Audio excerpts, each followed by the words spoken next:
প্রকাশ্যে ধূমপান নিষিদ্ধের দাবিতে রাজধানীর মোহাম্মদপুরে মশাল মিছিল হয়েছে। মিছিলে অংশগ্রহণকারীদের অধিকাংশই ছিল নারী।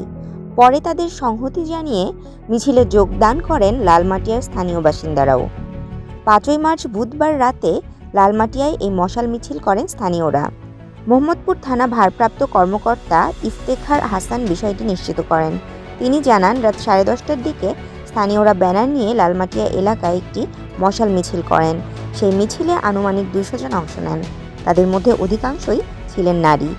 তাদের বিভিন্ন স্লোগানের মধ্যে ছিল, উন্মুক্ত স্থানে ধূমপান করা যাবে না, যেখানে সেখানে ধূমপান করা চলবে না, লালমাটিয়া এলাকায় মাদকসেবী মাদক বিক্রেতাদের স্থান নেই, বয়স্কদের সম্মান করতে হবে ইত্যাদি। তাশরিফা তৃষা, তরঙ্গ টিভি।